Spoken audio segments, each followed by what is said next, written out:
चलिए अब next topic discuss करते हैं, एडिशन ऑफ वेक्टर्स। ठीक है, तो इसका ग्राफिकल मेथड हम डिस्कस करेंगे। ये तीन टाइप से हम ऐड कर सकते हैं, इसके तीन मेथड होते हैं।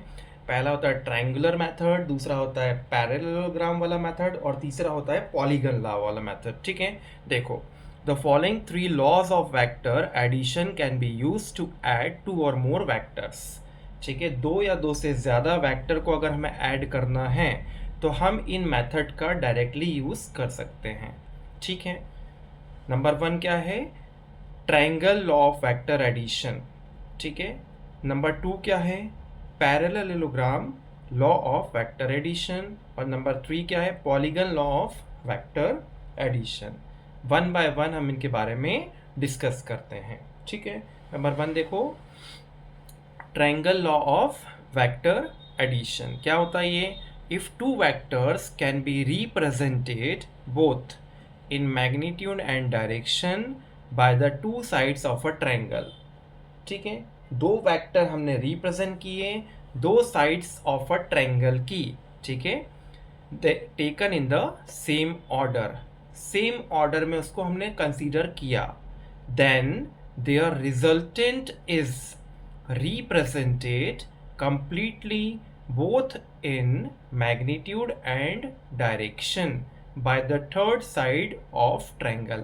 तो उनका जो रिजल्टेंट होगा वो कंप्लीटली कैसे रिप्रेजेंट करेंगे, third side of a triangle से। ठीक है, उसका रिजल्टेंट का मैग्नीट्यूड भी वही होगा और रिजल्टेंट का डायरेक्शन भी वही होगा। कौन सा, जो कि होगा third side of a triangle. ठीक है, by the third side of a triangle taken in the opposite order. देखो जरा, ये इसका डायग्राम है। ठीक है, अब इसमें ट्रायंगल की दो साइड्स कौन कौन सी हुई, पहले ट्रायंगल का नाम देख लेते हैं कि ट्रायंगल का नाम है क्या। तो इस ट्रायंगल का नाम है ए बी सी। ठीक है, that is the name of the triangle. A to B ये एक वेक्टर है। वेक्टर कैसे रिप्रेजेंट करते हैं, हमने आपको बताया था कि वेक्टर एक लाइन ऐसा ड्रॉ करते हैं, यहाँ पर डॉट लगा देते हैं और यहाँ पर एरो का साइन लगा देते हैं। ये वेक्टर का रिप्रेजेंट करने का तरीका हुआ। ठीक है, अब इस वेक्टर को क्या, इस वेक्टर का क्या है, कौन सा वेक्टर है ये। ठीक है, तो इस वेक्टर को नाम दिया p, तो हम बोलेंगे ये वेक्टर कौन सा है, तो वेक्टर p है। ये चीज़ समझ में आई, p की कोई भी वैल्यू हो सकती है, वैल्यू से इसका मैग्नीट्यूड निकालते हैं और यहाँ से इसका डायरेक्शन निकाल लेते हैं। ठीक है, वो चीज़ अलग है। अभी हम सिर्फ इतना देखते हैं कि a से b हमारा एक वेक्टर है जिसका नाम क्या है p, ऐसे ही b से c हमारा एक दूसरा वेक्टर है जिसका नाम क्या है q। ठीक है, और a b c एक ट्रायंगल है, तो ये ट्रायंगल की देखो दो साइड हो गई ना, एक साइड हो गई ए बी और एक साइड हो गई बी सी। अच्छा, ए बी और बी सी ये कंटिन्यू ऑर्डर में है, कंटिन्यू ऑर्डर में है। हम कैसे जान पाएंगे, देखो कोई भी वेक्टर दूसरे से कनेक्टेड होता है तो हम कैसे निकालेंगे, ये वेक्टर का डॉट वाला पार्ट जो होता है ये वेक्टर का होता है टेल, टेल मतलब पूंछ, और ये जो एरो वाला पार्ट होता है ये वेक्टर का होता है हेड, हेड मतलब सर। ठीक है, ये देखो डॉट और ये हो गया इसका एरो वाला मतलब इसका सर। ठीक है, अगर हम वेक्टर BC की बात करें तो BC में डॉट यहाँ पर आएगा और एरो यहाँ पर आएगा। तो वेक्टर की कनेक्टिविटी या फिर वेक्टर की कंटिन्यूटी कैसे होती है, पहले वेक्टर का हेड और दूसरे वेक्टर का टेल आपस में अगर जुड़ें तो उसको कंटिन्यूअस वेक्टर बोलते हैं। फिर से, पहले वेक्टर का हेड और दूसरे वेक्टर का टेल अगर आपस में जुड़े तो उसे कंटिन्यूअस वेक्टर बोलते हैं। तो वेक्टर P और वेक्टर Q ये कंटिन्यूअस वेक्टर हैं, सेम ऑर्डर वाले वेक्टर हैं। ये चीज़ समझ में आया। ठीक है, ये ट्रायंगल की दो साइड हो गई। तीसरी साइड हम अपोजिट डायरेक्शन में वेक्टर लेते हैं। ठीक है, इस वेक्टर का डायरेक्शन ऐसे है, इस वेक्टर का डायरेक्शन ऐसे है। अगर इसी ऑर्डर में लें तो वेक्टर का डायरेक्शन ऐसे आता, C से A की तरफ, पर हमारा जो रिजल्टेंट होगा उसका डायरेक्शन होगा A से C की तरफ। तो A पर आएगा डॉट और C पर आएगा एरो का सिंबल। ठीक है, ये जो AC है यही वेक्टर का रिजल्टेंट है। ठीक है, तो ये जो दो साइड्स हैं ए बी और बी सी, इन दोनों साइड्स का रिजल्टेंट क्या हुआ, AC। यही होता है triangular law of vector addition. ठीक है, देखो वेक्टर R जो है वो रिजल्टेंट वेक्टर है किसका, वेक्टर P का और वेक्टर Q का। ठीक है, बस इतना ही स्टेटमेंट आता है triangular law of vector addition में। इतना समझ में आया। एक चीज़ और देखिए, सपोज करिए कि हमारे पास ऐसी दो एक्सेस हैं, एक ये हो गई एक्स एक्सेस और एक ये हो गई वाई एक्सेस। ठीक है, आपके पास अगर कोई वेक्टर ऐसा है, इस वेक्टर को हमने नाम दे दिया वेक्टर पी। ठीक है ना, इस वेक्टर को उठाकर इस कोऑर्डिनेट यहाँ पर जेड भी लिख दो। ठीक है ना, इस एक्स वाई प्लेन में, जेड पर नहीं ले जा सकते पर एक्स वाई प्लेन में कहीं पर भी आप इसे रख सकते हैं। ये पूरा प्लेन है। ठीक है, ये एक्स वाई पूरा का पूरा प्लेन है। इस पूरे प्लेन में इस वेक्टर p को उठाओ और कहीं पर भी रख दो। ठीक है, क्या चीज़ चेंज नहीं होना चाहिए, इसका वैल्यू चेंज नहीं होना चाहिए। ये वेक्टर p है तो जहाँ पर भी इसको उठाकर रखोगे वहाँ पर भी इसका वैल्यू कितना रहेगा, p ही रहेगा। फॉर एग्जांपल इसको उठाकर थोड़ा सा नीचे शिफ्ट कर दो, ये भी क्या हो जाएगा, p हो जाएगा। इसको उठाकर थोड़ा ऊपर शिफ्ट कर दो, ये भी क्या हो जाएगा, p हो जाएगा। ये चीज़ समझ में आई। ठीक है, अब एक वेक्टर सपोज करो हमने ऐसा ले लिया था, इसको बोला था q। ठीक है, अब आपको ऐसी दो साइड्स ट्रायंगल की बनानी है, तो एक तो p है। ठीक है, इसको हमने बोला वेक्टर को उठाकर कहीं पर भी रख सकते हैं। ये एक्स वाई प्लेन वाला वेक्टर है, इसको एक्स वाई प्लेन में कहीं पर भी उठा के रख दो। तो वेक्टर q को उठाया और यहाँ रख दिया। देखो ये इसका जो एंगल है वो उतना ही रहेगा, एंगल मत चेंज करना, एंगल चेंज नहीं होगा, वैल्यू चेंज नहीं होगी, सारी चीज़ें नहीं चेंज होंगी, कुछ भी चेंज नहीं होगा, बस वेक्टर को ऐसा का ऐसा उठा के ऐसा कैसा रख दो। ठीक है, ये हो गया वेक्टर p, ये हो गया वेक्टर q। अब इसमें आप क्या लगा सकते हो, triangular law of vector addition, ये वाला। ठीक, समझ में आया। तो वेक्टर को उठाकर एक जगह से दूसरी जगह शिफ्ट किया जा सकता है। ठीक है, ये चीज़ क्लियर हुई। चलिए नेक्स्ट देखते हैं। नेक्स्ट है हमारा parallelogram law of vector addition. देखो क्या होता है ये, if two vectors can be represented both in magnitude and direction by the two adjacent sides। ये लगभग वैसा ही होता है जैसा हमने अभी ट्रायंगुलर लॉ पढ़ा। ठीक है, देखो if two vectors can be represented both in magnitude and direction by two adjacent side, दो adjacent side, उसमें भी दो adjacent side आई थी, इसमें भी दो adjacent side हम कंसीडर करेंगे, of a parallelogram drawn from common point, then their resultant is completely represent both in magnitude and direction by the diagonal of parallelogram passing through that point। देखो ये आपने दो वेक्टर्स कंसीडर किए, ये पूरा एक पैरेललोग्राम है, इस पॉइंट को D बोल देते हैं।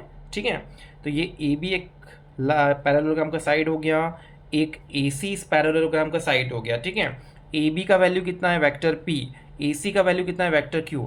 अब अपन ये जानते हैं कि पैरेललोग्राम जो होता है उसकी आमने सामने की साइड्स बराबर होती हैं, तो अगर ये AB का वैल्यू P है तो CD का वैल्यू भी कितना हो जाएगा, P हो जाएगा। ठीक है, पैरेललोग्राम की आमने सामने की साइड्स बराबर हो गई। ऐसे ही अगर AC का वैल्यू Q है, हमने बोला था, अच्छा वेक्टर शिफ्टिंग से भी देख सकते हो, इसको उठाकर इधर भी रख सकते हैं ना, तो यही का यही वेक्टर अगर यहाँ रखोगे तो इसका वैल्यू कितना है, Q है, तो इसका वैल्यू भी कितना होगा, Q होगा। ठीक है, अब थोड़ा सा आधे पार्ट को ज़रा ध्यान से देखो, क्या ये ट्रायंगल के जैसा दिख रहा है, ये ए बी डी क्या एक ट्रायंगल जैसा दिख रहा है, और ट्रायंगल की दो कंटिन्यूस साइड्स हैं, तो ट्रायंगुलर लॉ ऑफ एडिशन क्या बोलता है कि तीसरी साइड जो होती है वो अगर अपोजिट साइड अपोजिट ऑर्डर में लिया है तो वही साइड क्या दिखाता है, रिजल्टेंट दिखाता है। तो P और Q का रिजल्टेंट क्या हो गया, R हो गया। तो क्या हम ऐसा लिख सकते हैं ना, vector R is equal to vector P plus vector Q। ठीक है, ये एक तरह से पैरेललोग्राम जैसा ही है। अब इसका एक्चुअल डेफिनेशन क्या है, अगर किसी कॉमन पॉइंट पर पैरेललोग्राम की ऐसी दो साइड्स निकल रही हैं जैसे कि AB और AC। ठीक है, AB का वैल्यू है P, AC का वैल्यू है Q, तो इनका जो रिजल्टेंट होगा वो डायगोनल ऑफ पैरेललोग्राम से रिप्रेजेंट करोगे, और डायगोनल ऑफ पैरेललोग्राम क्या है, AD, और AD का वैल्यू कितना है बच्चा, R है। तो क्या लिखोगे, R is equal to vector P plus vector Q। ठीक है, वही बात हुई, समझ में आया? ठीक है, क्लियर हुआ इतना? चलो नेक्स्ट देखो, polygon law of vector addition. Polygon मतलब बहुत सारे साइड्स हुए। अभी तक हमने 3 साइड वाला वेक्टर एडिशन पढ़ा जिसे बोला triangular law of vector addition. फिर 4 साइड वाला वेक्टर एडिशन पढ़ा जिसे बोला parallelogram law of vector addition. अब 4 से ज़्यादा साइड्स हैं, 5 साइड हैं, 6 साइड हैं, 10 साइड हैं, 12 साइड हैं, तो उसका एडिशन कैसे करेंगे? तो 4 से ज़्यादा n साइट्स हो सकती हैं, तो उसका एक कॉमन नेम हम दे देते हैं। ठीक है, अगर ज़्यादा साइट्स होती हैं तो उन ज़्यादा साइट्स का एक कॉमन नेम हम देते हैं जिसे बोलते हैं पॉलीगन। तो polygon law of vector addition. ठीक है, इतनी चीज़ क्लियर हुई। अब ये होता क्या है, if a number of vectors are represented both in magnitude and direction by the sides of an open polygon. Open polygon क्यों बोला, अभी बताते हैं। taken in the same order, then their resultant is represented both in magnitude and direction by the closing side of the polygon taken in opposite order। जैसे कि हमने ये एक एग्जांपल लिया है, यहाँ पर देखो पॉलीगन है, कितनी साइड है, 1 2 3 4 5 6। ठीक है, अब देखो ए बी, यहाँ पर एरो आया, ठीक है, बी सी, ये कंटिन्यू साइड हो गई। ठीक है, एरो लास्ट में आ रहे हैं सबके, तो ए बी बी सी, फिर सी डी, फिर एरो आया यहाँ पर, फिर डी ई और फिर ई एफ। ठीक है, यहाँ पर ई एफ तक छोड़ दो, इसको मत बंद करो अभी, तो ये ओपन पॉलीगन हो जाएगा। इनके ऑर्डर सबके सेम है, ध्यान से देखो, ए बी का ऑर्डर ऐसा जा रहा, फिर इसके हेड से इसका टेल जोड़ा, कंटिन्यू वेक्टर्स, फिर इसके हेड से इसका टेल जोड़ा, कंटिन्यू वेक्टर्स, फिर इसके हेड से इसका टेल जोड़ा, कंटिन्यू वेक्टर्स। तो ये सारे के सारे वेक्टर्स जो हैं वो कंटिन्यू वेक्टर्स हैं। ठीक है, इनकी वैल्यूज हम ले लेते हैं, इसका वैल्यू P, इसका वैल्यू Q, इसका वैल्यू R, इसका वैल्यू S, और इसका वैल्यू हम ले लेते हैं बच्चों T। ठीक है, ये चीज़ समझ में आई। अब जो इनका रिजल्टेंट होगा किसका, P, Q, R, S और T का, P, Q, R, S, T का जो रिजल्टेंट होगा वो इस पॉलीगन की सबसे लास्ट साइड के द्वारा हम शो करेंगे। इस पॉलीगन का जो रिजल्टेंट होगा वो एकदम लास्ट वाली साइड को अपोजिट ऑर्डर में ले लो। ये सब सेम ऑर्डर में, देखो अपोजिट ऑर्डर मतलब अभी तक ऐसे चल रहा था। ठीक है, अब इसके हेड से इसका हेड मिल गया, हेड से हेड मिल गया मतलब अपोजिट हो गया, हेड से हेड मिल गया, इधर टेल से टेल मिल गया, मतलब वो क्या हो गया, अपोजिट ऑर्डर हो गया। ठीक है, इसको बोल दो, क्या बोलोगे इसको बोल दो P Q R S T हो गया ना, इसको बोल दो वेक्टर जेड बोल दो, चलो कुछ भी बोल सकते हैं, जेड बोल दिया अपन। ठीक है, तो Z is equal to vector Z is equal to क्या हो जाएगा, vector P plus vector Q plus vector R plus vector S plus vector T. ठीक है, तो ये जो z है ना, वेक्टर z मतलब जो ये a से लेकर f तक का है, ए एफ, यही रिजल्टेंट हुआ इस पूरे के पूरे पॉलीगन का। ये जो वेक्टर z है यही रिजल्टेंट वेक्टर है इस पूरे पॉलीगन का।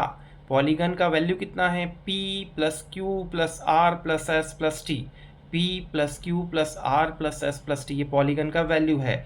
और वैल्यू किसके बराबर है, रिजल्टेंट पॉलीगन, रिजल्टेंट किसके, वेक्टर के। तो रिजल्टेंट वेक्टर क्या हुआ बच्चा, ए से लेकर एफ तक का जो वेक्टर हुआ वही रिजल्टेंट वेक्टर हुआ। तो ये हुआ आपका polygon law of vector addition. ठीक है, तो आज हमने अभी 3 चीज़ें अभी तक देखी हैं। नंबर 1 क्या देखा, triangular law of vector addition. Number 2 क्या देखा, parallelogram law of vector addition. और नंबर 3 क्या देखा, polygon law of vector addition. ठीक है, समझ में आया?